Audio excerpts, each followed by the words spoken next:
வணக்கம் நண்பர்களே, இன்றைக்கு என்னுடைய நண்பர்கிட்ட வீட்டுக்கு வந்திருக்கிறேன். அது ஃப்ரான்ஸில் அவுட்டில் இருக்குது.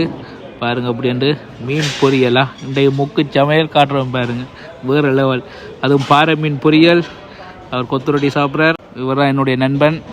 அடுத்த பாருங்கள், கத்திரிக்காயில் ஒரு வெள்ளைக்கறி இப்படி கலராக இருக்குன்னு பாருங்கள். வேறு லெவலில் இருக்குது.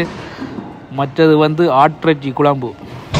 ஆஹா, தூக்கி இன்றைக்கு எறியுமா சாப்பாடுனா மொக்கு சாப்பாடு பாருங்கள். அது தக்காளிக்காய் வெங்காயம் போட்டு. மற்ற இது வந்து கொத்து அங்கே முட்டை, கோழி பொரியல், வெங்காய சலாத். இது வந்து டவல் கணவர் இறால் போட்டு டவல். இதில் கொத்து. இந்த எண்ணத்தை சாப்பிட்றேன்னு சரியா எனக்கு அவ்வளோ டேஸ்ட்டாக இருக்குது. இன்றைக்கு எல்லாத்தையும் ஒரு பிடி கொண்டு பிடிக்க வேண்டியது தான். அது நெய்ச்சோறா வேறு லெவல். நெய்ச்சோறுண்டா எப்படி இருக்குது இந்த பாருங்கள். நெய்ச்சோறு எப்படி இருக்குன்னு. அதோட சும்மாவா ஐட்டம் இருக்குது பாருங்கள். அப்படின்ட்டு சிவாசா இதான் வீடு வாசல் எப்படி இருக்கான்னு பாருங்கள். கிறிஸ்மஸ் உள்ள நீ தொடங்கியாச்சு பாருங்கள். 1 லிட்டர் சிவாஸ் இந்த மொக்காடி தான். சொல்லி வேலை இல்லையா வாழ்க்கை கொஞ்சம்தான் வடிவாயினும். இப்போ பாருங்கள் சோறை இப்படி தனியாக சோறு மட்டுமே சாப்பிட்லாம்.